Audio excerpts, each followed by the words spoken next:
अस्सलाम वालेकुम। कहानी अप में आप सब के लिए दीदा और दिलफर शेरा। 4 औरतें 4 कहानियाँ आपके लिए। पहली कहानी का नाम है तेरी याद आई तेरे जाने के बाद। राइटर अतिया खालिद। तो फिर सुन लीजिए। मुझे इसकी कोई एक बात भी पसंद नहीं थी, कोई एक बात भी नहीं। ऐसा नहीं था कि इसमें कोई खूबी नहीं थी, बस मुझे दिखाई नहीं देती थी। इसलिए कि मैं सास थी और सासों को तो बहुओं की अच्छी भी बुरी लगती हैं। मैं हमेशा से बेवगी के बाद से गांव में अपने भाई के पास रही थी। उमर मेरा इकलौता बेटा था जिसे मैंने पढ़ाई की गर्ज से शहर भेज दिया था। मैट्रिक के बाद से इसकी सारी तालीम शहर में ही मुकम्मल हुई थी। फिर इसने शहर में ही नौकरी भी कर ली। शहर में वो एक लड़के के साथ फ्लैट में रहने लगा। गांव वो हर 20-25 दिन बाद चक्कर लगा लिया करता था। गांव में जब मेरा पढ़ा लिखा बेटा 4 लोगों में बैठकर इतनी अच्छी उर्दू बोलता, बीच में कभी कभार अंग्रेज़ी के अल्फाज का तड़का लगाता, तो मेरा कलेजा इतना बड़ा हो जाता। जब तक वो गांव में रहता मेरे गिर्द ही घूमता रहता, मेरे हाथों के बनाए खाने खाता और तारीफ़ करता। मैं रब का शुक्र करती कि मेरे बेटे को बेवा माँ का ख्याल था, वरना आजकल के बच्चे कहाँ वालिदैन की परवाह करते हैं। एक दिन वो गांव मिलने आया तो रात में मेरी टांगें दबाते खुद से बात शुरू की। अम्मा, वहाँ शहर में एक फैमिली है, बहुत अच्छी, मेरे जानने वाले ही समझे इन्हें। इसने किसी लड़की का नाम नहीं लिया, लेकिन मेरा दिल कह रहा था कि कोई ना कोई मामला है। तू कैसे जानता इस फैमिली को? मैंने अपनी मंजी पर पड़ा गाँव तकिया सेट करके इससे टेक लगा ली ताकि मैं ऊंची होकर इसकी बात सुन सकूं और इसके चेहरे के उतार चढ़ाव देख सकूं। मेरा दोस्त है ना तैमूर, इसके रिश्तेदार हैं अम्मा। तैमूर का नाम वो लेता रहता था। इस लड़के के साथ वो नौकरी पे आता जाता था। लड़की का बता मुझे, क्या करती है वो? मुझे ख़ानदान से ज़्यादा लड़की का अता पता चाहिए था। बहुत पढ़ी लिखी है अम्मा और किसी अच्छी जगह नौकरी भी करती है। मेरा माथा ठनका। पढ़ी लिखी और नौकरी पेशा तो मेरी चोटी पकड़कर बाहर करेगी। ना ना, मुझे ऐसी लड़की अपने पुत्र के लिए नहीं चाहिए।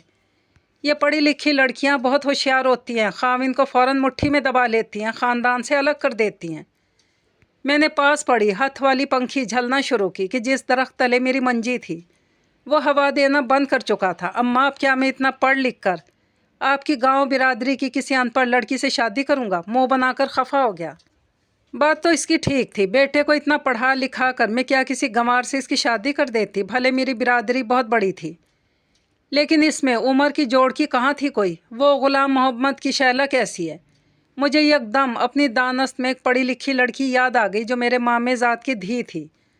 उमर ने झट से बुरा मुंह बनाया। 12वीं पास है वो, क्या खाक अच्छी होगी? और वो शाहिद की फातिमा, ख़ानदान की एक और पढ़ी लिखी बच्ची जहन में आई। अम्मा, वो भी बीए ही पास है। बीए में भी शक ही है कि पास है भी या नहीं। इसका मूड मज़ीद बिगड़ गया। अम्मा, मुझे ज़्यादा पढ़ी लिखी लड़की चाहिए जो नौकरी भी करती हो, क्योंकि आजकल दोनों मिलकर ही कमाएं तो गुजारा होता है। इसकी इस बात पे मुझे चुप लग गई। मेरी बहू के हवाले से सोच अलग थी और मेरे बेटे की अलग। अब क्या करती मैं? गुजारा तो इसने करना था। कब चलना है शहर? इसका फूला मुंह देखकर मुझे पूछना ही पड़ा। कल ही चलते हैं। मेरे इस सवाल पे इसका चेहरा जगमगा उठा। मैं बेवा माँ, एक ही सहारे पे तो जीती थी। वो था मेरा बेटा। भला इसे मैं खफा करके यहाँ से भेज सकती थी? मैं जब उमर के साथ शहर आकर इस ख़ानदान से मिली तो अंदर से एक रौब बैठ गया। वो सब बड़े पढ़े लिखे लोग थे और मैं सादी देहातन माई। बस एक बात अच्छी थी कि पढ़ लिख कर भी इनमें सादगी का अंसर नुमाया था। लड़की भी भले पढ़ी लिखी थी, नौकरी करती थी, लेकिन बापर्दा थी। मेरे बेटे के सामने नहीं आई। उल्टा मैं इसे देखने अंदर इसके कमरे में गई थी। लड़की खूबसूरत थी और मासूमियत तो इतनी थी चेहरे पे कि मेरा दिल किया इसकी बलाएं ले डालूं। दिल इतना मुतमईन तो हो गया कि उम्र का इससे कोई मामला नहीं था, क्योंकि वो एक पर्दादार लड़की थी। वो तो बस एक पढ़ी लिखी नौकरी पेशा बीवी चाहता था और बस।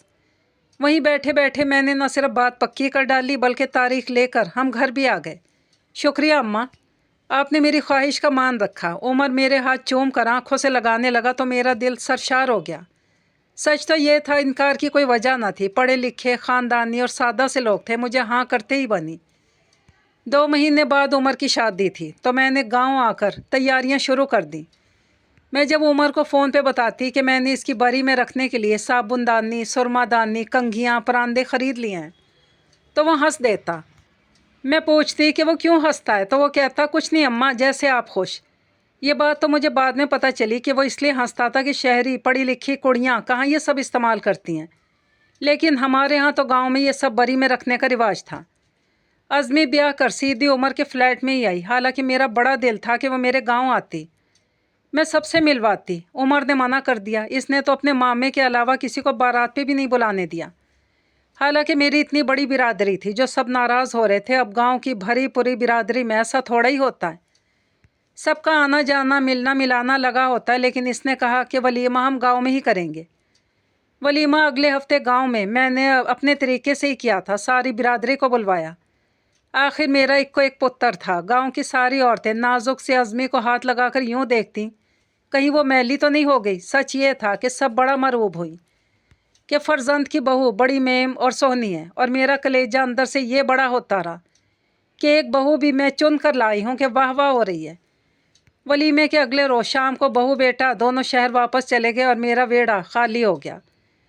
उमर की शादी के बाद मेरा गांव में दिल नहीं लगता था। हालांकि सभी तो मौजूद थे, लेकिन मुझसे अब अकेले काम नहीं होता था।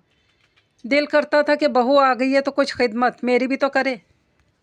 मैंने सोच लिया कि मुझे उमर के पास शहर जाकर रहना चाहिए। सामान बांध कर मैंने उमर को फ़ोन मिला दिया कि मुझे ले जाए। अगले हफ्ते ही मुझे लेने आ गया। उमर का फ्लैट तो सामान से भरा पड़ा था। मेरी हिम्मत नहीं हुई पूछने की, ये सामान सारा बहू का था या उमर ने खुद भी कुछ बनाया था। बहरहाल ज़रूरत की हर शय मौजूद थी। वो चीज़ें जो वहाँ गांव में मैंने नहीं देखी थी, ना ही मुझे इस्तेमाल करना आती थी। लेकिन फ्लैट था बिल्कुल बंद डब्बा, जहाँ मेरा सांस रुकता था। मैं हर वक्त कुर्सी डालकर बाहर बालकनी में बैठी हवा खाती, नीचे आते जातों को देखती रहती। गांव के खुले डुल्ले घर की जो आदत थी मुझे। बहू सारा दिन नौकरी पे होती, वापस आती चुपचाप सी थकी हारी सूरत लेकर किचन में घुस जाती। सारा किचन का काम करने के बाद अपना कंप्यूटर लेकर काम करने लगती। मेरा बड़ा दिल करता कि मुझसे बातें करे, लेकिन इसके पास टाइम कहाँ था। कोई बात करो बस हूँ हाँ, किसी रिश्तेदार की बात बताओ तो सर हिला दिया, अच्छा कह दिया। ना मुस्कुराती, ना मेरी तरफ देखकर मज़ीद कुछ पूछती, जैसे कोई दिलचस्पी ही ना हो। लो भला ये क्या बात हुई? क्या मैं वहाँ दीवारों से बात करने गई थी? उमर से शिकायत की, मुझे ही बताने लगा। अम्मा वो नौकरी करती है, वापस आकर लैपटॉप पे एक और नौकरी करती है, फिर घर का सारा काम भी वही देखती है। सुबह से आपके सामने शुरू होती है और रात तक लगी रहती है। इसे कहाँ किसी चीज़ का होश होता है। बेटी की ऐसी तरफदारी मुझे जहरी लगती थी। तो किसने कहा 2 नौकरियाँ करे? अम्मा महंगाई बहुत ज़्यादा हो गई, आपको क्या पता हम कैसे गुजारा कर रहे हैं। मेरी तनख्वाह में पूरा नहीं पड़ता, इसीलिए वो दूसरी नौकरी भी बेचारी कर रही है। मैंने मुंह बना लिया। सब फजूल बातें लगती थी, क्योंकि मैंने कभी ना नौकरी की ना घर चलाया। बेवगी से पहले उमर के अब्बा, बेवगी के बाद भाई। घर चलाने का मुझे कोई तजर्बा नहीं था। सब हाथ बढ़ाने पे मुझे मिल जाया करता। ऐसे में बहू की नौकरी करना, घर चलाना मुझे कहाँ समझ में आता था। बहू मुझे किसी तरह भी नहीं भाती थी, लेकिन इसकी कमाई से आई चीज़ों को मैंने खूब इस्तेमाल किया। सारा सारा दिन टीवी देखना, इसके फर्नीचर पर ठस्से से बैठना, इसकी इस्त्री ओवन चलाना सब पसंद था। बस वही सबसे बुरी लगती थी। मेरा गांव और शहर के दरमियान आना जाना लगा रहता था। गांव में अपने काम खुद करने पड़ते, यहाँ शहर में सब करा कराया मिल जाता। फिर भी बहू मुझे नहीं पसंद थी। उमर मुझसे पहले जैसा अच्छा था, पहले जैसा प्यार करता, मोहब्बत जिताता, लेकिन जब वो अज़मी के लिए परवाह दिखाता तो मुझे उमर नहीं बहू बुरी लगती। पहले जिस बेटे की मोहब्बत पे पूरा इख्तियार मेरा था, अब वो शरीका बन गई थी, तो मुझे कैसे अच्छी लग सकती थी। जब जब मैं इसे उमर के घर में चलता देखती, मेरे सीने पे सांप लौटने लगते। हम माँओं को बेटे की शादी का अरमान भी बड़ा होता है और बहू से अनाथ भी। क्या करें, रिश्ता ही ऐसा है। अब एक दिन जब वो नौकरी से वापस नहीं आई थी तो मैंने उमर से कह दिया, मुझे ये लड़की नहीं पसंद, तो इसे छोड़ दे। उमर हक्का बक्का मेरी शक्ल देखने लगा। अम्मा वो मेरी बीवी है, ऐसे कैसे छोड़ दूँ? फिर इसने किया ही क्या है? चुपचाप अपना काम करती है। आपसे तो कभी ऊंची आवाज़ में बात भी नहीं की। न जाने आपको वो क्यों पसंद नहीं। चुपचाप रहती है क्योंकि मुझसे बात करना इसे पसंद नहीं, मीसनी कहीं की। सारा सारा दिन पता नहीं कौन सा काम करती है ऑफिस में इस कंप्यूटर पे। तुझे सही आगे लगाया इसने। मेरे बेटे को काबू में कर लिया मीसनी ने। किसी से मिलना मिलाना इसे पसंद नहीं। इतनी बड़ी हमारी बिरादरी किसी को फ़ोन तक नहीं करती। सारे थू थू करते हैं कि फर्जंद की बहू तो इसके बेटे को लेकर एक तरफ ही हो गई। ख़ानदान से कट गया है उमर। 2 साल गुजरने को हैं, अभी तक कोई खैर की खबर तक नहीं सुना सकी। क्या फ़ायदा ऐसी औरत को जो घर में एक नन्ना मुन्ना सा खिलौना न दे सके।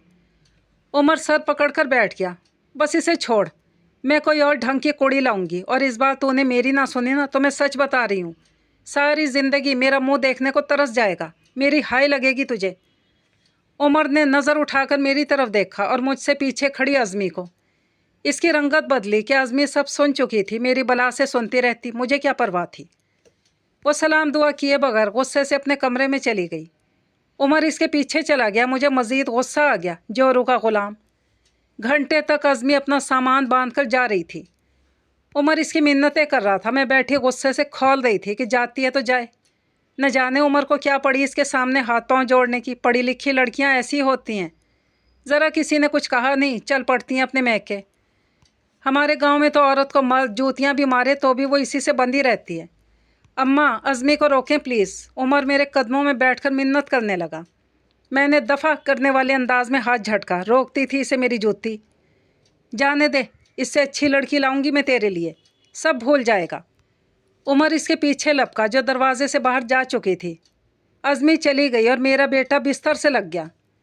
क्या कमी थी इसमें अम्मा? कभी इसने आपके ख़िलाफ़ कोई बात मुझसे नहीं की, कोई शिकायत नहीं की। सारा घर संभालती थी, कमाती थी इस घर पे और हम पे ही खर्च करती थी। क्या कमी थी इसमें? सादा मिजाज, खामोश तबे लड़कियां कहाँ मिलती हैं। लोग तरसते हैं ऐसी बहुओं को। आपको इससे न जाने क्यों चिड़सी हो गई। जब मैं इसे कुछ खिलाने की कोशिश करती, खाना खाने के बजाय मुझसे यही सब पूछता रहता। घर का सारा काम अब मुझे करना पड़ रहा था, जो मुझे बड़ा मुश्किल लग रहा था। चलो, जब नई बहू आ जाएगी तो ये मसला हल हो जाएगा, मैं ख़ुद को तसल्ली देती। लेकिन नई बहू तो तब आती जब पिछली बेटे की ज़िंदगी से जाती। वो इसी का रोग लगाकर बैठा हुआ था। महीना ख़त्म होने से पहले राशन ख़त्म था। उमर से कहा तो इसने अपना खाली बटवा सामने कर दिया। राशन अज़मी डलवाती थी, मैं कहाँ से करूँ। मैं चुप की चुप रह गई। बिजली का बिल क्यों इतना ज़्यादा आता है? इतनी तो बिजली हम इस्तेमाल भी नहीं करते जितना बिल आ रहा है। आज भेज जाए बिल और परसों आखिरी तारीख है, जमा करवा देना। मैंने बिल सामने मेज़ पर रखा। बिल अज़मी जमा करवाती थी। महीने के आखिर में मेरे पास पैसे नहीं होते, तनख्वाह आने में अभी बहुत वक्त है।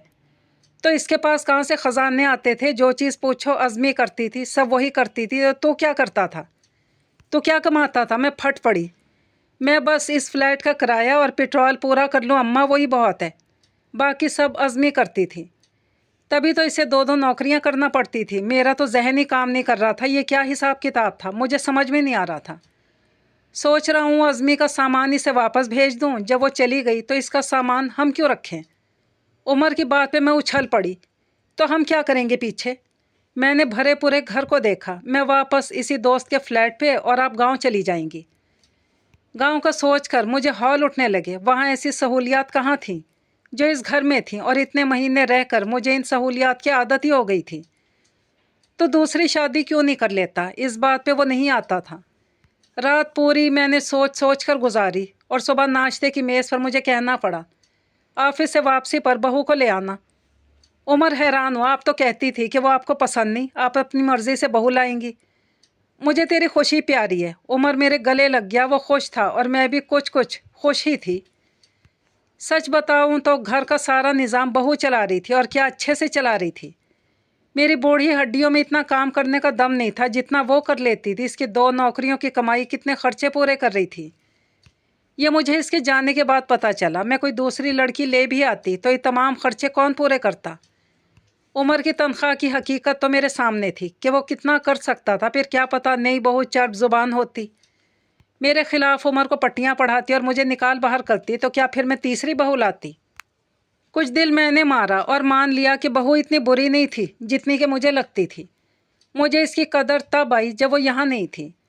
गाड़ी में सामान रखते खुशी खुशी उमर हंसते हुए अज़मी से कह रहा था, अगर ये छोटा सा ड्रामा ना किया होता तो अम्मा को कहाँ से तुम्हारी कदर आती। देख लो, मैंने कहा था ना, कुछ दिन की बात है, सब ठीक हो जाएगा। अज़मी भी हंस दी। उस दिन अम्मा की बातें सुनकर इसे बुरा लगा था और वो रूहान सी होकर कमरे में गई तो उमर भी इसके पीछे गया। इसके सामने हाथ जोड़कर माफ़िया मांगी। अम्मा पुराने ख्यालात की हैं, इन्हें घर बैठी बुराइयां करती। सारे ख़ानदान में आने जाने मिलने मिलाने वाली बहू दरकार थी, और तुम ऐसी नहीं हो तो इन्हें बुरा लगता है। क्या ये सब करना हम अफोर्ड कर सकते हैं? मैं कितनी जिम्मेदारियां उठा रही हूँ तुम जानते हो। इस महंगाई में हम कैसे मेहनत करके अपना सर्कल चला रहे हैं ये हमें ही पता है। उमर समझता था, लेकिन अम्मा को कैसे समझाता। मेरे पास इस मसले का यही हल है कि तुम कुछ दिन के लिए अपने घर चली जाओ। جب سب کچھ اماں کو دیکھنا پڑے گا تو اماں کو خود احساس ہو جائے گا کہ تم اس گھر کے لیے کیا ہو۔ عزمی نے کچھ سوچ کر سر ہلا دیا۔ یوں دونوں کی پلاننگ سے عزمی اپنے میکے چلی گئی اور پیچھے جو کچھ اماں کے سر پہ پڑا تو انہیں لگ پتا گیا کہ بہو اتنی بری نہیں جتنا وہ سمجھتی تھی۔ عمر نے گاڑی میں بیٹھ کر عزمی کو چھیڑا۔ تیری یاد آئی تیرے جانے کے بعد، تیری یاد آئی۔ عزمی بھی کھلکھلا کر ہنس دی۔ دونوں کی تھوڑی سی سمجھداری نے ان کا گھر بچا لیا تھا۔ کہانی نمبر 2، جس کا نام ہے شیخی بھگار، رائٹر ہاجرہ عمران۔ وہ بہت مان اور چاو سے چھوٹے بھیا کی دلہن بیاہ کر لائی تھی۔ کیا کچھ جتن نہیں کیے تھے انہوں نے شادی کے لیے، اس رشتے کے لیے۔ سارا کے گھر کے کتنے ہی چکر لگائے، سارا کی اماں کے خدشات دور کیے، اپنی شان میں ان کے کہے کتنے گستاخانہ جملوں کو تریاق سمجھ کر رگے جاں میں اتار لیا۔ بھائی کی خوشی پر اپنی انا اور خودداری کو وار کر پھینک دیا۔ کبھی سارا اور عالم کی مائیں گہری سہیلیاں تھیں، سالوں سے ایک ہی محلے میں رہ رہی تھیں۔ دونوں کی کسی بات پر ناراضی ہو گئی، مگر سارا اور عالم دونوں ایک دوسرے کو پسند کرتے تھے۔ اسی لیے دونوں ماؤں کے درمیان صلح صفائی کی کوشش میں آپا ہلکان ہو گئی، مگر بھائی کی پسند اسے ملوا کر چھوڑی۔ اس کے بعد شادی کا سلسلہ شروع ہوا تو آپا نے بہت آرام سے ساری ذمہ داریاں اپنے نازک کندھوں پر اٹھا لی۔ وہ اس کی بری بنانے کے چکر میں گھن چکر بن گئی۔ گھر پینٹ کرا کے مکمل صفائی بھی کروا دی۔ اپنے ہاتھوں سے بت کے بتاشے، چھہارے اور بادام رنگین تھیلیوں میں بھرے۔ بری کے جوڑے اپنے ہاتھوں سے ٹانکے۔ تب جا کر وہ اپنے ماں باپ اور اکلوتے بھائی کے سامنے سرخرو ہو سکی۔ ماں ان کی بلائیں لیتے نہ تھکتی اور والد صاحب دلچسپی سے ان کی پھرتیاں ملاحظہ کرتے رہے۔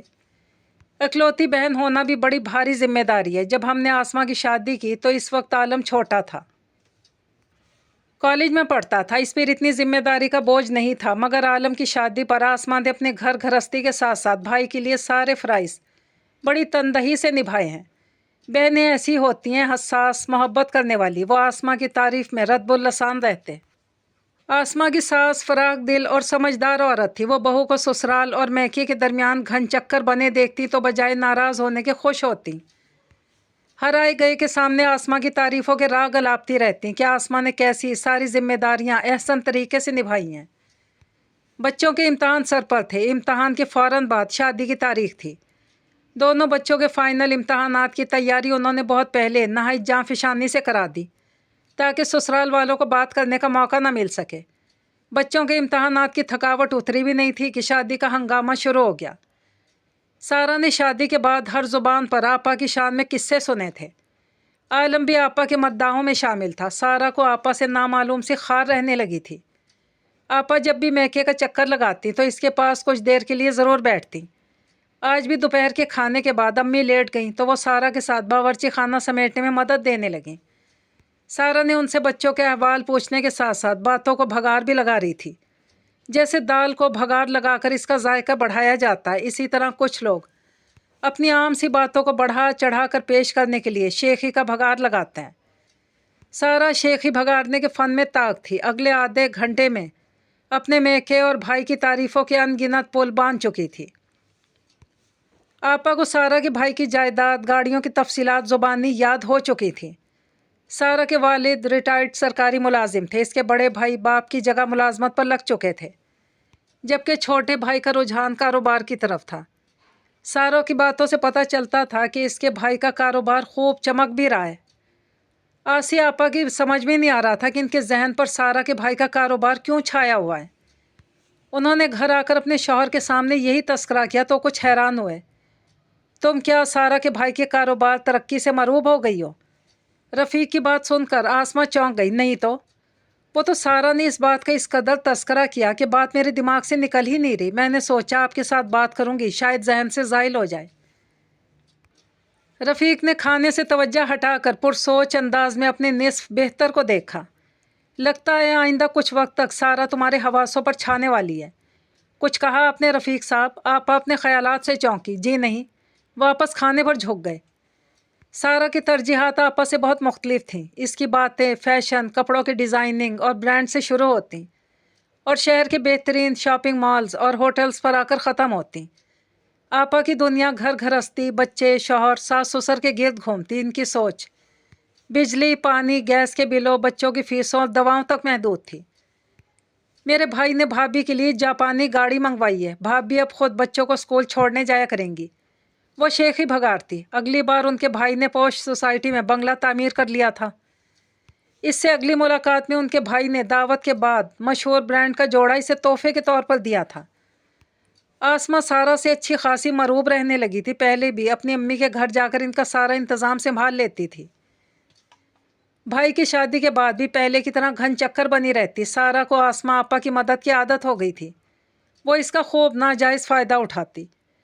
आसमा ने आज मियाँ की प्रमोशन की खुशी में अपने घर वालों की दावत कर रखी थी। हस्बे मामूल सारा का मैका नामा जारी था। आसमा की सास बहुत देर से इसे अपने मैके की बेजा तारीफ़ों में रद्बुल लसान देख रही थी। मौज़ूए सुखन वो जोड़ा था जो इसे इसके मैके से मिला था। वो अब सिलाई के बाद इसने पहन रखा था। मेरी अम्मी और भाभी हमेशा महंगे से महंगे ब्रांड से मेरे लिए कपड़े लेती हैं। उनकी तो बात ही अलग है आपा। इस ब्रांड की खूबी ये है कि इसमें सिलवट नहीं पड़ती।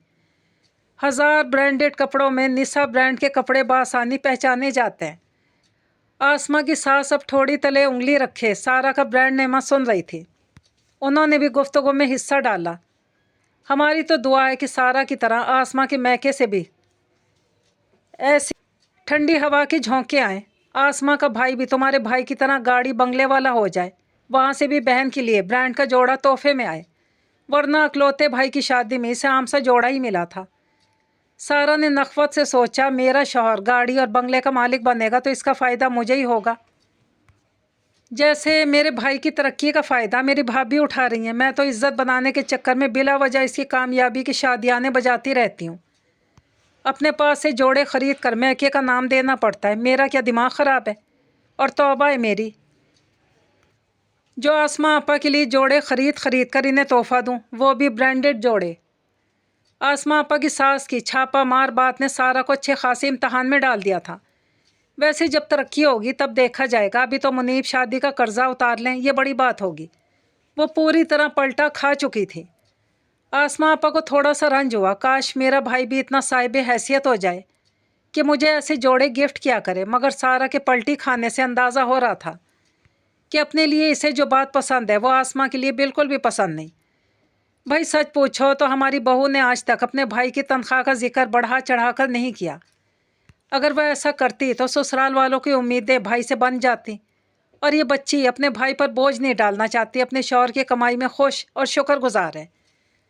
न इसे ज़ाहिरी नमूदो नुमाइश पसंद है, सादगी में ही खुश है। वो तो हर वक्त बस बच्चों की तरबियत, ख़ानदान की बहबूद के बारे में ही सोचती है।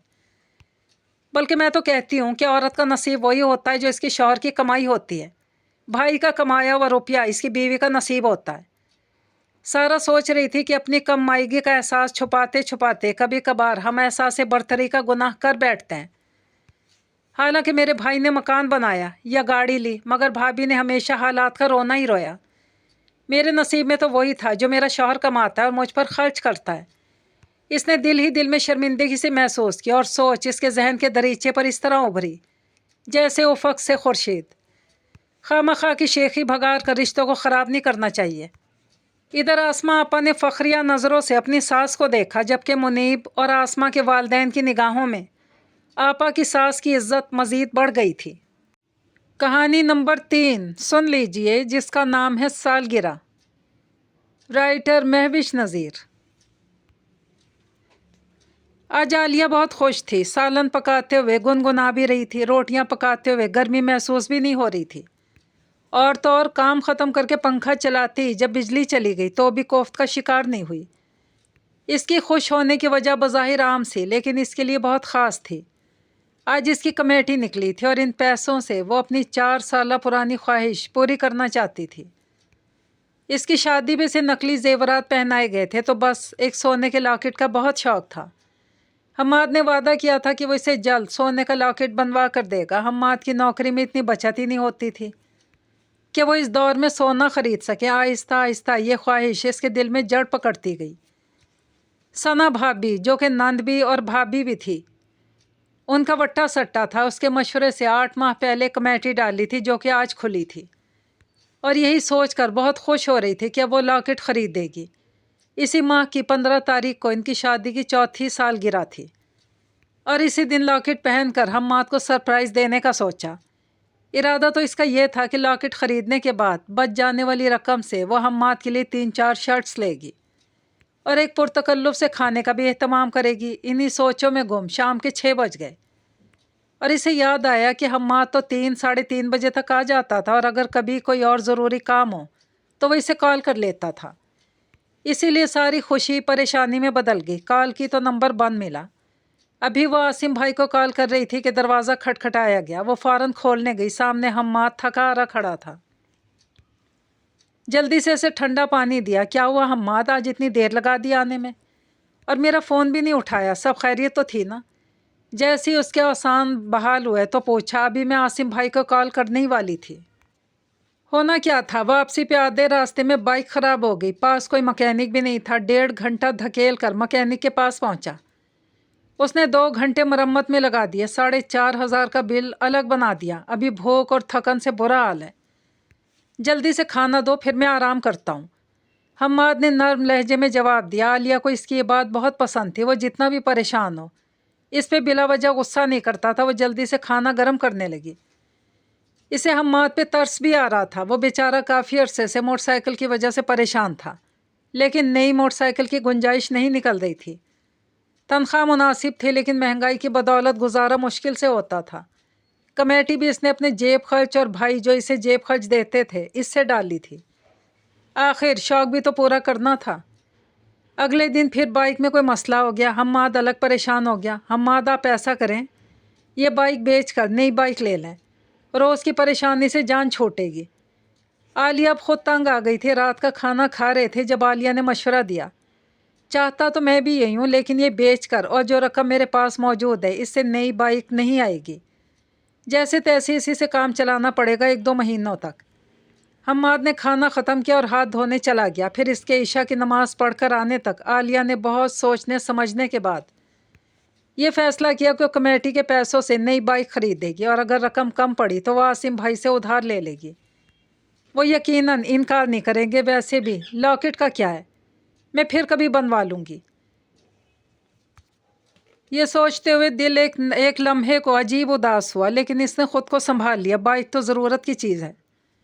حماد کو بھی ہر روز پریشان نہیں دیکھا جاتا۔ آخر وہ میرے لیے تو سارا دن محنت کر کے کماتے ہیں، کبھی ماتھے پر بل نہیں لاتے۔ یہ سب سوچتے ہوئے اس کا دل اتنا ہلکا پھلکا ہو گیا کہ اس سے پہلے اسے اتنی خوشی کبھی محسوس نہیں ہوئی تھی۔ جب حماد نماز پڑھ کر واپس آیا تو وہ فیصلہ کر چکی تھی کہ وہ حماد کو اس سالگرہ پر بائک گفٹ کرے گی۔ کیسے، یہ بھی اس نے سوچ رکھا تھا۔ عاصم بھائی نے پہلی کال پر ہی فون اٹھا لیا۔ خیریت پوچھنے کے بعد خوشگوار لہجے میں فون کرنے کا مقصد پوچھا۔ انہیں اپنی چھوٹی بہن بہت پیاری تھی۔ بھائی، آپ سے ایک کام تھا، لیکن وعدہ کریں آپ انکار نہیں کریں گے۔ اب گڑیا اتنے مان سے کہہ رہی ہے تو ماننا تو پڑے گا، انہوں نے ہنستے ہوئے کہا۔ تو ٹھیک ہے، سنیں پھر۔ اس نے اچھی طرح انہیں اپنا منصوبہ بتایا۔ لیکن بھائی، ثنا بھابھی سے آپ نے ذکر نہیں کرنا، میں سرپرائز دوں گی۔ گڑیا، تم کب سے اتنی سمجھدار ہو گئی ہو، مجھے تو پتہ ہی نہیں چلا، حیرت سے کہہ رہے تھے۔ لیکن مجھے خوشی ہے کہ میری بہن اتنے پیارے دل کی مالک ہے، اور تم بالکل فکر مت کرو۔ میں یہ سب اتنی رازداری سے کروں گا کہ کسی کو کانوں کان خبر نہ ہوگی۔ انہوں نے یقین دہانی کروائی۔ اور اپنی بھابھی کی تو فکر ہی نہ کرو، اسے اتنی فرصت کہاں ان باتوں کی۔ آخر میں ان کا لہجہ افسردہ ہو گیا۔ کیوں بھائی، اب پھر لڑائی ہو گئی آپ دونوں کے درمیان؟ سونی اور علی بھی پریشان ہو جاتے ہیں، فکر مندی سے بولی۔ چھوڑو گڑیا، یہ تو روز کی بات ہے، بس تم بالکل فکر مت کرنا، تمہارا کام ہو جائے گا۔ اب اسے سالگرہ کا انتظار تھا، اور اسے یقین تھا کہ اس سالگرہ بہت یادگار ہوگی، اور اس کا یقین بالکل درست تھا۔ یہ سالگرہ واقعی یادگار ہونی تھی۔ 3 بج گئے تھے۔ عالیہ کھانا پکانے کے علاوہ سب کام مکمل کر چکی تھی۔ حماد نے فون کر کے بتا دیا تھا کہ وہ ایک دوست کی دعوت پہ چائے پینے اس کے گھر جا رہا ہے۔ خیر، عالیہ کے لیے تو اچھا ہی تھا۔ جانتی تھی کہ حماد ظاہر نہیں کرتا، لیکن اسے شادی کی سالگرہ یاد ہوتی ہے، اسی لیے وہ شام کے بعد گھر آئے گا جب سب تیاری مکمل ہو چکی ہوگی، اور اس کے لیے تحفہ بھی لازمی لائے گا، چاہے گلاب کا ایک پھول ہی کیوں نہ ہو۔ لیکن جو تحفہ وہ دینے والی تھی وہ اس نے سوچا بھی نہیں ہوگا۔ وہ آنے والے وقت کے بارے میں سوچ کر ابھی سے خوش ہو رہی تھی جب حماد کی بے یقین اور خوشی سے بھرپور آنکھیں دیکھے گی۔ وہ کھانا پکانا شروع کر چکی تھی۔ سب سامان وہ ہمسائے کے حمزہ سے منگوا چکی تھی۔ سرپرائز دینے کے چکر میں اس نے سارا مینیو کینسل کر دیا اور اب صرف چکن پلاؤ اور کسٹرڈ بنا رہی تھی۔ مغرب تک اس نے سب کام مکمل کیا۔ حماد کا سوٹ وہ صبح استری کر چکی تھی۔ اپنے لیے سیاہ نیٹ کا خوبصورت فراق منتخب کیا جو ایک دو دفعہ پہن بھی چکی تھی۔ لائٹ سا میک اپ کر کے وہ فریش سے حماد کا انتظار کرنے لگی۔ 2 دن سے حماد لوکل بس میں سفر کر رہا تھا۔ بائک ورک شاپ پر کھڑی تھی۔ کیک ٹیبل پر رکھ کر حماد کو بلانے گئی۔ 15 منٹ پہلے اس نے عاصم بھائی کو میسج کر دیا تھا، ابھی وہ کمرے میں داخل ہوئی تھی۔ حماد جو فون پہ بات کر رہا تھا اسے دیکھتے ہی جلدی سے فون رکھا۔ عالیہ کو عجیب لگا کیونکہ اس سے پہلے کبھی بھی ایسا نہیں ہوا تھا۔ وہ اس کے سامنے آرام سے کوئی بھی بات کر لیتا تھا، لیکن اس نے اس وقت پوچھنا مناسب نہیں سمجھا۔ حماد بھی پرفیوم چھڑک کر اس کے ساتھ ہو لیا۔ ابھی کیک کاٹا ہی تھا کہ دروازے پر دستک ہوئی۔ دونوں تیزی سے لپکے جیسے کہ دونوں کو معلوم ہو کہ کون آنے والا ہے۔ السلام علیکم۔ دونوں کو شادی کی سالگرہ بہت بہت مبارک ہو۔ بھائی اور بھابھی اکٹھے ہی بولے۔ شکریہ بھائی، شکریہ بھابھی۔ عالیہ انہیں راستہ دیتے ہوئے بولی، عاصم بھائی آپ بھی، میں کب سے آپ لوگوں کا انتظار کر رہا تھا۔ حماد کا جوش دیکھنے والا تھا۔ کیا مطلب؟ تمہیں کیسے پتا تھا؟ انہیں تو میں نے دعوت دی تھی۔ عالیہ سوالیہ نظروں سے حماد کی طرف دیکھ رہی تھی۔ اچھا بھائی، یہ بعد میں پوچھ لینا، ابھی تو جلدی سے چل کر کیک کھاتے ہیں۔ عاصم بھائی نے انہیں مزید بات کرنے کا موقع ہی نہ دیا۔ سب نے خوشگوار ماحول میں کیک کھایا۔ عالیہ بار بار عاصم بھائی کی طرف دیکھ رہی تھی۔ انہوں نے آنکھ سے ہلکا سا اشارہ کیا اور فون پہ کسی سے بات کی۔ 10 منٹ بعد ہی پھر سے دروازے پہ دستک ہوئی۔ اب کے بھائی نے جلدی سے دروازہ کھولا۔ ایک نوجوان نئے ماڈل کی بائک لے کر گھر میں داخل ہوا۔ حماد جلدی سے آگے آیا۔ ارے بھائی کون ہو؟ یہ بائک لے کے کیوں گھسے آ رہے ہو؟ عاصم بھائی نے لڑکے کو جانے کا اشارہ کیا۔ انہوں نے عالیہ کے سر پر ہاتھ پھیرتے ہوئے کہا، یہ تو اب تمہیں عالیہ گڑیا بتائے گی۔ حماد حیران پریشان سا کھڑا تھا۔ حماد، یہ میری طرف سے تمہارے لیے سالگرہ کا تحفہ، میری کمیٹی نکلی تھی۔ پہلے تو میرا ارادہ سونے کا لاکٹ خریدنے کا تھا، لیکن پھر پرانی بائک کی حالت اور تمہاری پریشانی دیکھتے ہوئے میں نے فیصلہ کیا کہ ابھی بائک کے لیے رقم کم تھی، وہ میں نے بھائی جان سے ادھار لی ہے۔ تمہاری پرانی بائک بیچ کر ہم ادا کر دیں گے، اور تمہیں سالگرہ کے ساتھ ساتھ نئی بائک کی بھی بہت بہت مبارک ہو۔ عالیہ کو وہ سچی خوشی مل رہی تھی کہ بیان سے باہر تھی، لیکن حماد سے تو کچھ بولا ہی نہیں جا رہا تھا۔ ابھی بھی بے یقین نظروں سے عالیہ کی طرف دیکھ رہا تھا۔ حماد، یہ لو۔ بھابھی نے اپنے پرس سے خوبصورت سا ڈبہ حماد کی طرف بڑھاتے ہوئے کہا، عالیہ تم نے تو مجھے آج بولنے کے قابل ہی نہیں چھوڑا۔ میں جو یہ سمجھ رہا تھا کہ میں دنیا کا سب سے اچھا شوہر ہوں، آج میں مان رہا ہوں کہ تم دنیا کی سب سے اچھی بیوی ہو۔ تمہیں بھی شادی کی سالگرہ اور ساتھ میں سونے کا لاکٹ بہت بہت مبارک ہو۔ اس نے ڈبہ کھول کر عالیہ کی طرف بڑھاتے ہوئے بھرائی ہوئی آواز میں کہا، اور عالیہ کی بے یقین آنسوؤں سے بھری ہوئی آنکھیں چھلک پڑیں۔ بلا شبہ یہ تو وہی لاکٹ تھا جو اس نے پچھلے مہینے بھابھی کے ساتھ جا کر پسند کیا تھا۔ خوبصورت منفرد سا لاکٹ، اور جس کے لیے اس نے کمیٹی کھلنے کا انتظار کیا تھا، اور آج وہ اس کے سامنے تھا، اس کا تھا۔ لیکن حماد، یہ کہاں سے آیا؟ تمہارے پاس اتنے پیسے کہاں سے آئے؟ روتے ہوئے پوچھ رہی تھی۔ بائک کی مرمت کروا کر میں نے مناسب داموں بیچ دی، اور کچھ میرے پاس سیونگ تھی۔ بائک تو میں پھر بھی لے لوں گا، لیکن میں جانتا ہوں کہ خواہشوں کی مدت بہت تھوڑی ہوتی ہے۔ وقت پہ پوری نہ ہو تو دل کا وہ حصہ خالی ہو جاتا ہے، پھر چاہے انسان کچھ بھی پالے وہ کبھی نہیں بھرتا۔ ضرورتیں تو کبھی بھی پوری ہو سکتی ہیں، اس لیے میں نے آپ ہی سے تمہاری پسند پوچھی اور انہیں رقم دے کر عین موقع پر لانے کا منصوبہ بنایا۔ ابھی میں تھوڑی دیر پہلے انہیں فون کر رہا تھا، لیکن عالیہ تمہاری قربانی کے سامنے تو کچھ بھی نہیں۔ نہیں حماد، میرے لیے تو معمولی سی بات تھی، لیکن جو کچھ تم نے کیا وہ میں کبھی نہیں بھولوں گی۔ عالیہ بے خودی میں کہتی چلی گئی، آج کے دور میں جو کچھ تم دونوں نے کیا وہ ناقابل یقین ہے۔ اب تو سب کو اپنی اپنی پڑی ہے۔ ہم دونوں کے درمیان جتنے بھی اختلافات تھے وہ تمہارے عمل سے بالکل ختم ہو گئے، اور ہم بھی عہد کرتے ہیں کہ اب سے ہم دونوں تمہاری طرح ایک دوسرے کا احساس کر کے اور ایک دوسرے کا بوجھ بانٹ کر زندگی گزاریں گے۔ کیونکہ عاصم ٹھیک کہہ رہی ہوں نا؟ بھابھی نے نم آنکھوں سے عاصم بھائی سے تصدیق چاہیے۔ بالکل ٹھیک کہا تم نے، یہ مختصر سی زندگی لڑ کر ناراض ہو کر گزارنے کے بجائے واقعی ایک دوسرے کا ساتھ دے کر گزارنی چاہیے۔ اور گڑیا، تمہیں پریشان ہونے کی بالکل ضرورت نہیں۔ جو پیسے میں نے بائک کے لیے ڈالے ہیں انہیں واپس کرنے کی ضرورت نہیں۔ وہ میری چھوٹی سی گڑیا اور سمجھدار بہنوئی جمع سالے کے لیے چھوٹا سا تحفہ۔ وہ دونوں کو ایک ساتھ لگا کر کہہ رہے تھے، ایک منٹ، آج تم دونوں کو تمہارے فیورٹ ہوٹل میں ڈنر میری طرف سے۔ چلو شاباش، جو کھانا تم نے بنایا وہ مجھے پیک کر دو، اور تم دونوں نئی بائک پہ ڈنر کے لیے جاؤ۔ भाभी ने जज्बाती माहौल को बदलना चाहा, सब हंसने लगे। ठीक है भाभी, लेकिन पहले मैं आप लोगों के लिए गर्मा गर्म चाय लाती हूँ। आलिया आंसू साफ करते किचन में चली गई। यह आलिया और हम्माद की ज़िंदगी की यादगार सालगिरह थी। यह शायद ऐसे ही मौके सबके मुंतज़िर होते हैं। कहानी नंबर 4, जिसका नाम है अल्फाज और जुमले। तहरीर लुबना आसिफ।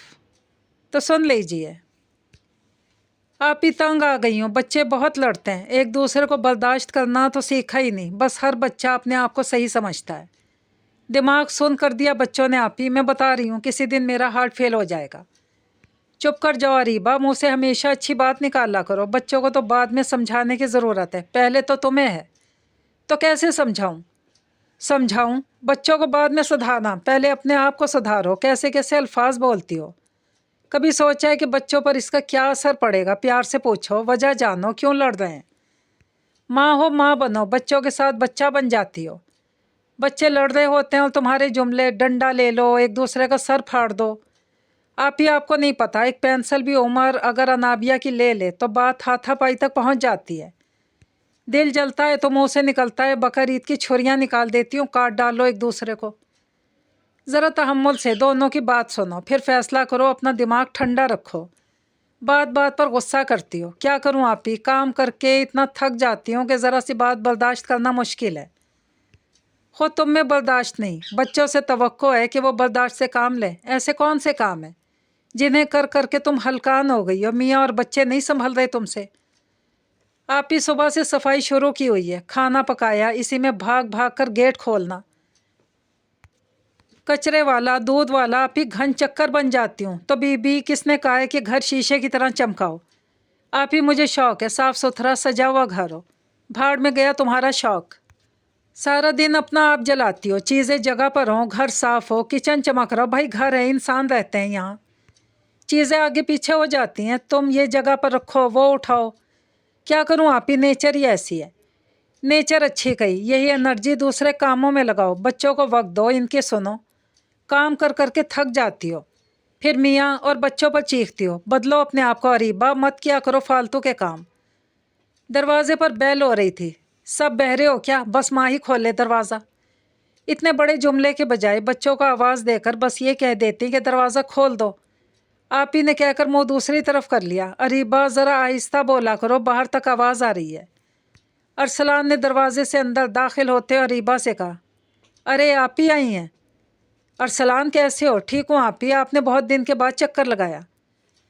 हाँ, हम तो फिर भी आ गए, तुम तो करीब होकर भी चक्कर नहीं लगाते। आप ही, मैंने कहा था अरीबा से 2-3 बार, मगर अरीबा के काम इतने हैं कि ख़त्म ही नहीं होते। हाँ भाई, मुल्क की वज़ीर आज़म है ना तुम्हारी बेगम, ये बागडोर इन्हीं के हाथ में है। हाँ, कर लें शिकायतें, बस आपकी ही कमी थी। शिकायतें नहीं कर रहा, बता रहा हूँ कि तुम काम बहुत करती हो, थक जाती हो, और ख़ुद तो आप हिलकर पानी भी नहीं पीते। ये नहीं कि मेरी कुछ मदद ही करवा दें। हाँ, तुम्हारे साथ घर की सफाई का काम संभाल ले, घर के मसाले पिसवाए, रोल समोसे बनवाए तो खुश होगी तुम। आप ही, सब कुछ बाजार में मिलता है, समझा समझा कर थक गया हूँ। मगर अरीबा को अपने हाथ का ही पसंद आता है। जो काम सबसे ज़रूरी है वो होता नहीं तुम्हारी बेगम से, बस फालतू के काम करवा लो। अरीबा चाय के साथ ढेरों लवाजमात लिए चली आ रही थी। अरसलान मदद के लिए उठा। सब कुछ घर का बना परफेक्ट, मगर कहीं कहीं अगर कुछ चीज़ें परफेक्ट ना भी हों तो काम चल जाता है। अरसलान ने बच्चों को भी आवाज़ देकर चाय पीने के लिए बुला लिया। बच्चे अपने अंदाज में हंस बोल कर खा रहे थे। बीच बीच में अरीबा की रोक टोक, अनाए बेटा, मम्मा की हेल्प किया करो। मैं कोशिश तो करती हूँ, मम्मा को मेरे हाथ का कोई काम पसंद ही नहीं आता। कल भी रात का खाना टेबल पर लगाया तो मम्मा ने बहुत डांटा कि प्लेटें बीच में होनी चाहिए, गिलास साइड में, हाथ पाट भी गलत जगह रख दिया, चमचे सभी साथ रख दिए। छोटे बड़े चम्मच अलग करके रखने थे। सालन की डिश रखते हुए थोड़ा सा गिर गया। मम्मा मुझसे नाराज़ हो गई, मैंने साफ़ भी कर दिया था। तो आंखें खोल कर काम किया करो, बस दौड़ दौड़ कर सामान रखे जा रही थी। दिल से काम करोगी तो तारीफ होगी। अनाया खामोशी से उठकर चली गई। अरसलान बहुत गहरी नज़रों से अरीबा को देखने लगा। आप ही ऐसे ही करते हैं। बिल्कुल ठीक है, अपनी जगह होटल है कि चमचे प्लेट सब सेट हो, वरना होटल का नाम ख़राब हो जाएगा। बाप भाई और माँ के लिए बच्ची ने टेबल सेट की है, घर है भाई, धीरे से मुस्कुराते समझाओगी तो समझ जाएंगे। اتنی تنقید کرو گی تو پھر اکیلے ہی کرتی رہنا کام، بچے بچوں کی طرح ہی کریں گے کام، بچوں کے کام اور بڑوں کے کیے کام میں کوئی فرق ہی نہ ہو۔ آپ ہی میں بھی سکھانے کے لیے بولتی ہوں، مگر تمہارا طریقہ کار بہت غلط ہے۔ اچھا آپ ہی ناراض تو نہ ہو، کروں گی کوشش۔ بس اتنا کام کرو جتنی ہمت ہے، سارا ٹائم یہ فضول کی صفائیوں سیٹنگ میں نہ لگاؤ۔ بچوں اور میاں کے پاس بیٹھو، ان کی بھی سنو۔ جی آپ ہی کوشش کروں گی۔ پھر باتوں میں وقت کا پتہ ہی نہیں چلا، عشاء کی اذان ہونے لگی۔ ارسلان آپ ہی سے کہنے لگا کہ آپ ہی اتنے دن بعد آئی ہیں، کھانا کھا کر جائیے گا۔ اریبہ بھی کچن سے نکل آئی۔ آپ ہی رک جائیں نا، گھر کے مسالے سے وائٹ کڑھائی بنائی ہے۔ نہیں اریبہ میں اب جاؤں گی۔ اتنے میں بچوں کی آوازیں آنا شروع ہو گئیں۔ اریبہ کے جملے نے ارسلان اور آپ ہی کو ہنسنے پر مجبور کر دیا۔ بیٹا تلواریں دوں، شہید کر دو ایک دوسرے کو۔ ارسلان بند کر لو دروازہ، کچھ نہیں ہو سکتا تمہاری بیگم کا۔ یہ کہانیاں یہیں پر تمام ہوئیں۔ مجھے دیجیے اجازت۔ اللہ پاک حافظ۔